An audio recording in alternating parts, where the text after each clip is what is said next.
मोठ्या प्रमाणात इथे जो लोक आहेत ती जमा झालेली आहेत आणि सगळ्यांचं एकच मत आहे की आम्हाला मोर्चाला परवानगी देण्यात यावी। आपण या चौकाच्या पासून थोडंसं दूर आलेलो आहोत, थोडंसं लांब आलेलो आहोत ज्या ठिकाणी मोर्चा होणार होता आणि अशा वेगवेगळ्या पॉकेट्समध्ये लोक थांबलेली आहेत। मग मनसेचे असतील किंवा ठाकरे गटाचे असतील, शिवसेनेचे असतील किंवा इतर जे संघटना आहेत त्या संघटनांचे असतील, हे सगळेजण इथे वेगवेगळ्या ठिकाणी थांबलेले आहेत। मात्र इथे कोणत्याही प्रकारे पोलीस यांना पुढे जाऊ दिलं जात नाहीये। आपण पाहताय मोठ्या प्रमाणात पोलिसांचा बंदोबस्त आता याच दिशेने यायला सुरुवात झालेली आहे। ज्या ठिकाणी घोषणा दिल्या जात आहेत, ज्या ठिकाणी मराठीच्या किंवा छत्रपती शिवाजी महाराजांच्या घोषणा दिल्या जात आहेत त्या ठिकाणी इथे पोलीस बंदोबस्त जो आहे तो यायला सुरुवात झालेली आहे। आपण असं आता देखील पाहताय की आपण ज्यांच्या प्रतिक्रिया घेत होतो त्यांना पकडण्यासाठी आता पोलीस इथे येत आहेत आणि सगळ्यांचं म्हणणं हेच आहे की ज्यावेळी अमराठी लोकांचा गुजराती लोकांचा जेव्हा मोर्चा निघाला होता त्यावेळी पोलिसांनी का नाही कारवाई केली, त्यांच्यावर त्यांना पोलिस परवानगी नव्हती, मग त्यांना कशी परवानगी देण्यात आली होती, त्यांचा कसा मोर्चा निघाला आणि आम्ही जर मोर्चा काढतोय तर आम्हाला परवानगी का नाही आहे, अशा प्रकारे इथे सांगितलं जातं। आपण पाहता कशा प्रकारे पुन्हा एकदा पोलिसांची धरपकड सुरू झालेली आहे आणि महिलांना ज्यांच्या पक्षाशी संबंध नाही आहे अशा महिलांना देखील पुन्हा एकदा ताब्यात घेण्यात येत आहे आणि हीच एक प्रकारे दडपशाही आहे असं या लोकांचं म्हणणं आहे, या महिलांचं म्हणणं आहे।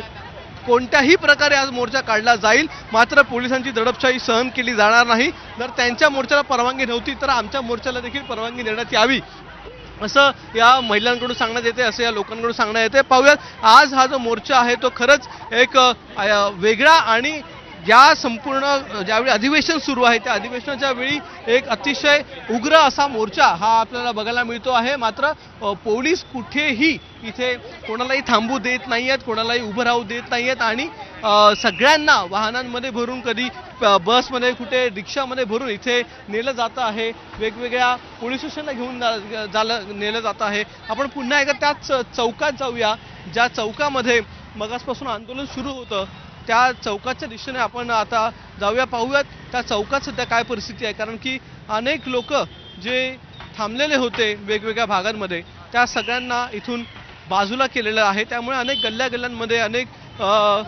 पॉकेट्समध्ये लोक येऊन उभी आहेत आणि संघर्ष बघायला मिळतो इथे पोलिसांचा आणि या महिलांचा किंवा या सगळ्या लोकांचा। एक प्रकारे हा संघर्षच आहे। आपण बघताय कशा प्रकारे महिलांचा आक्रोश इथे बघायला मिळतोय।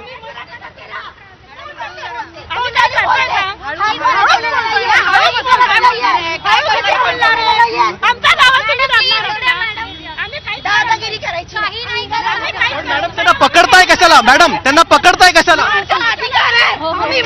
मॅडम त्यांना पकडताय कशाला? मॅडम तुमचा गुन्हा काय आहे? मॅडम पकडताय कशाला? मॅडम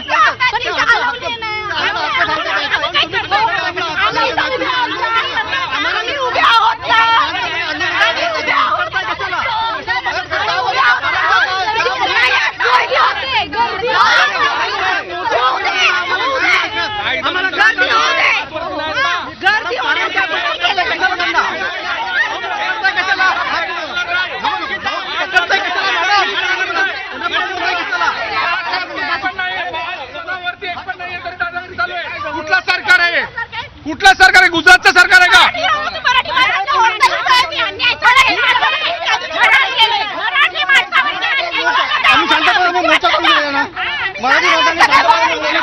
कायदा आहे 5च्या वरती नसेल तर पकडू शकत नाही।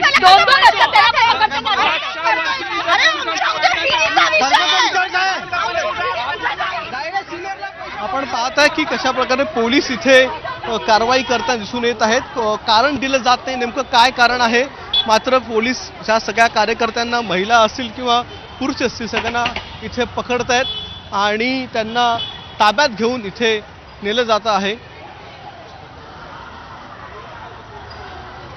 प्रेक्षकांना सांगूया, मीरा भाईंदरची ही थेट दृश्य आपण बघतोय। मीरा भाईंदरमध्ये आज मनसे आणि त्याचबरोबर ठाकरेंच्या शिवसेनेने आवाहन केलं होतं मोर्चाचं, परंतु त्यांच्या कार्यकर्त्यांना कालपासूनच ताब्यात घेण्यात आलेलं आहे। मनसेचे जे नेते आहेत अविनाश जाधव त्यांना सुद्धा काल रात्री 3-3:30च्या सुमारास अटक करण्यात आलेली होती। त्यानंतर आज सकाळी पोलिसांनी मोर्चाला पूर्णपणे परवानगी नाकारलेली आहे आणि दरम्यान आज अनेक महिला इथे येऊन खूप मोठ्या प्रमाणावरती निषेध करतात. त्यांना खूप काही बोलायचं आहे, पण पोलिसांना ताब्यात घेण्याचा प्रयत्न करतायत. अक्षय, एकंदरीत